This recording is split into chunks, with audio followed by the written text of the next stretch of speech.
এই মুহূর্তের সবথেকে বড় একটি আপডেট স্মার্টফোনের ডায়াল প্যাড নিয়ে। ইতিমধ্যে অনেকের কিন্তু স্মার্টফোনের যে ডায়াল প্যাড তা পরিবর্তন হয়েছে। এর জন্য আপনাদের মোবাইলে কোনো রকম নোটিশ কিংবা নোটিফিকেশান কিংবা কোনো আপডেট কিন্তু আসেনি। হঠাৎ করে আচমকা আপনাদের স্মার্টফোনের যে ডায়াল প্যাড তা পরিবর্তন হয়েছে। যখন আপনি কল করতে যাচ্ছেন অনেক বড় বড় লেখা শো হচ্ছে। অনেকের কিন্তু পরিবর্তন হয়েছে, যাদের পরিবর্তন হয়নি ধাপে ধাপে প্রত্যেকের কিন্তু এটি আপডেট হয়ে যাবে। কী কারণে আমাদের স্মার্টফোনের ডায়াল প্যাড পরিবর্তন হয়েছে, এটা কোনো সমস্যা নাকি আমাদের স্মার্টফোনে কোনো ভাইরাস অ্যাটাক করেছে, তো সমস্ত কিছু থাকবে আজকের ভিডিওতে। অবশ্যই ভিডিওটি আপনারা সম্পূর্ণ দেখবেন। আর আপনি যদি এখনও পর্যন্ত ভিডিওতে লাইক না করে থাকেন অবশ্যই লাইক করে দেবেন। পাশাপাশি চ্যানেল সাবস্ক্রাইব করে পাশের বেল আইকন ক্লিক করে নোটিফিকেশন অন করে রাখবেন পরবর্তী ভিডিও সবার আগে পাওয়ার জন্য। অন স্ক্রিনে আপনি দেখতেই পাচ্ছেন আমাদের যে স্মার্টফোন, সেখানে ডায়াল প্যাডে আমরা যখন চলে আসব, এখানে আপনি দেখতেই পাচ্ছেন আমরা যখন কোনো একটি নাম্বারে কল করছি আমাদের এখানে কিন্তু সমস্ত কিছু বোল্ড হয়ে যাচ্ছে, এক কথায় বড় দেখাচ্ছে। পাশাপাশি আমাদের নিচে দেখতেই পাচ্ছেন লাল রঙের যে কাটার অপশন সেটাও কিন্তু বড় দেখাচ্ছে। এছাড়াও আপনি এখানে দেখতেই পাচ্ছেন ফেভারিট, এরপর রিসেন্ট, কন্ট্যাক্ট বিভিন্ন অপশন অ্যাড হয়েছে। রিসেন্টের আপনি এখানে দেখতেই পাচ্ছেন উপরে মিস কল কিংবা কন্ট্যাক্ট, এরপর স্পাম কিংবা নন স্পাম ইত্যাদি অপশন কিন্তু শো হচ্ছে।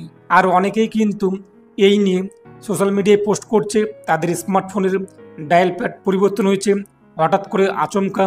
এর জন্য অনেকেই কিন্তু বিভিন্ন সমস্যা কিংবা ভয়ভীতির মধ্যে রয়েছে যে তাদের মোবাইলে কোনো রকম ভাইরাস অ্যাটাক করেছে নাকি অন্য কোনো সমস্যা। আর আসলে কিন্তু এই বিষয়টি তা না, এটা গুগলের একটি আপডেট। 2025 সালের জুন মাসে গুগল ঘোষণা করেছিল কিন্তু তারা ধাপে ধাপে ম্যাটের ডিজাইন 3 ভিত্তিক নতুন ইউজার ইন্টারফেস অর্থাৎ ইউআই রোল আউট করবে। তারই অংশ হিসেবে এখন অনেকের ফোনে ফোনে কিন্তু স্মার্টফোনের ডায়াল প্যাড, এই যে Google phone app dialler update কিন্তু হচ্ছে। এখন আপনি যখন কল করতে যাচ্ছেন দেখতে পাচ্ছেন বোল্ড হচ্ছে কিংবা অনেক বড় বড় লেখা দেখাচ্ছে এবং অন্যরকম অপশন শো হচ্ছে ফেভারিট, হোম, রিসেন্ট ইত্যাদি। এটা কোনো সমস্যা নেই। যদি আপনি চান যে এই আপডেটটি আপনাদের ভালো লাগছে না, তো আপনি এটিকে কিন্তু আনইনস্টল করতে পারবেন। তো চলুন দেখে দিচ্ছি আমি আপনাদেরকে কিভাবে আপনি এটিকে আনইনস্টল করে আগের পর্যায়ে নিয়ে আসবেন। ঠিক করার জন্য এই যে আপনার ডায়াল ঘর রয়েছে, এখানে আপনি লং প্রেস করবেন। তারপর দেখতেই পাচ্ছেন অ্যাপ ইনফো রয়েছে, এই অ্যাপ ইনফোতে আপনি ক্লিক করবেন। তারপর আপনার সামনে কিন্তু এরকম ইন্টারফেস চলে আসবে। এখানে আপনি দেখতেই পাচ্ছেন notification, permission, storage, mobile data, battery. তারপর নিচে এই যে অ্যাপ ডিটেলস, এখানে আপনি ক্লিক করবেন। তো এখানে ক্লিক করতে প্লে স্টোর আপনার সামনে চলে আসবে। তারপর আপনাদের এখানে কিন্তু আপডেট আনইনস্টল অপশন চলে আসবে। এই যে আনইনস্টল, এখানে আপনি ক্লিক করবেন। এরপর অ্যাপ্লিকেশানটিকে আপনি এখান থেকে আনইনস্টল করে দেবেন। তারপর যখন অ্যাপ্লিকেশানটি আনইনস্টল হয়ে যাবে, তো এখানে আপনি দেখতেই পাচ্ছেন আপডেট অপশন চলে আসছে। আপনি আর আপডেট করবেন না, ওপেন রয়েছে, ওপেনে আপনি ক্লিক করবেন। তো ওপেন করতেই আপনার সামনে কিন্তু পুরনো যে ডায়াল প্যাড তা কিন্তু চলে আসবে।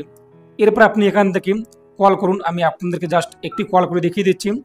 তো আপনি দেখতেই পাচ্ছেন আমাদের কিন্তু আগের যে ইন্টারফেস ডায়াল প্যাডের আগের ইন্টারফেস আমাদের সামনে কিন্তু শো হয়েছে, কোনো রকম লেখা বোল্ড হচ্ছে না।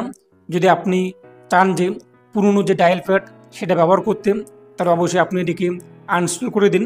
তো দেখতেই পারলেন আমাদের কিন্তু পুরনো যে ডায়াল প্যাড তা চলে আসছে। যদি আপনারা চান যে পুরনো ডায়াল প্যাড ব্যবহার করতে, তো প্লে স্টোর থেকে এই যে ফোন এটিকে আনইনস্টল করে দেবেন এবং আপডেট করবেন না। আর আপনি যদি চান যে নতুন যে ডায়াল প্যাড ইতিমধ্যেই অ্যাড হয়েছে সেটিকে ব্যবহার করতে, তাহলে আপনি ব্যবহার করুন। এটাই আপডেট দেওয়া ছিল, কোনো রকম চিন্তার কিংবা কোনো রকম সমস্যা কিংবা ভাইরাস ইত্যাদি কোনো কিছু অ্যাটাক করেনি। গুগলের তরফ থেকে ফোন যে ডায়াল প্যাড এটিকে আপডেট করা হচ্ছে, তাই কিন্তু প্রত্যেকের ডায়াল প্যাডের যে ইন্টারফেস সেটি পরিবর্তন হচ্ছে। তো ভালো থাকুন,